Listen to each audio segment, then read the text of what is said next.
It is extremely challenging to start your own business. Everyone knows that. It's not for everyone. It is stressful. It is painful day to day. And sometimes there's great rewards and sometimes there's not, and you try something different.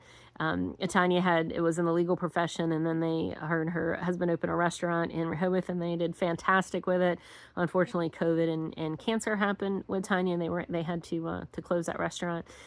And Tanya got the concept and the idea to start Unstoppable Joy. Honestly, this is the part that is important for people to know.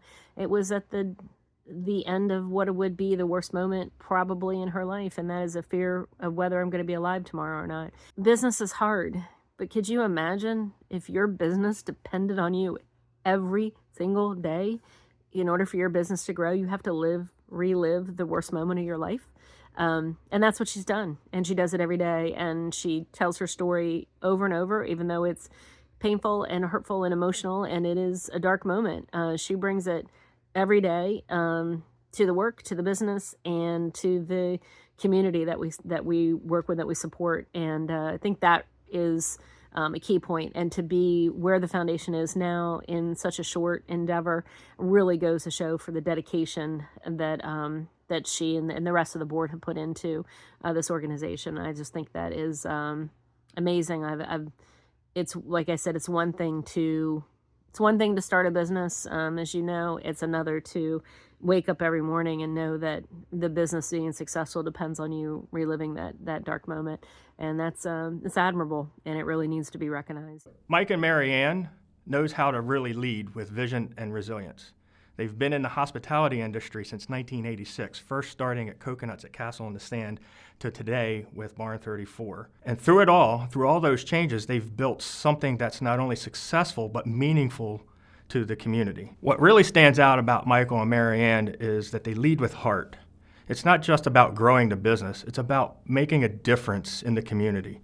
Their support for nonprofit fundraisers has made them a true pillar of generosity. And when it comes to their employees, they really focus on instilling values like hard work, professionalism, and growth, which is a huge impact on everyone who works with them. Their leadership style is all about working hard, giving back, and sticking together as a family. And it's created something really special for both their employees and the community. My two daughters had the opportunity to work with Mike and Marianne at Barn 34 over the last few years, and just to be able to see their personality grow and blossom as a responsible young adult. So thank you, Mike and Marianne. I've had the privilege of working for Matt Otochowski for many years. Throughout that time, I've witnessed firsthand his exceptional business expertise and strategic decision-making.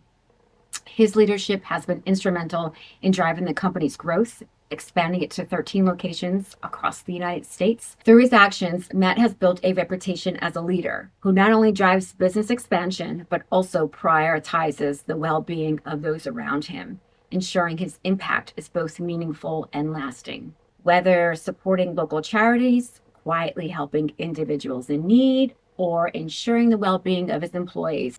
But don't just take it for myself. As you just heard, Matt really is an amazing leader with a huge heart of gold. Matt's knowledge and wisdom and dedication makes tremendous impact on all of us as well as the community. Matt has always been one to say yes to opportunities, which has absolutely brought him to the point where he is today. At some point, he eventually came down to Ocean City and moved with Denise, my mom, and he had his main job, but then would clean carpets anytime he possibly could on the side, just to try to grow his business. They didn't have much growing up. My mom never vacationed, and my dad really only came to Ocean City. So moving to Ocean City was a very big deal. And having little to no money to their name, they actually resorted to selling baseball cards just to make it by, to really try to dedicate time to grow the company. With him being a great team leader, he has never asked someone to do something that he wouldn't do himself. And often, even to this day, if he deems something too demanding or even just too dirty and gross for someone else to do, he's the first one to step up.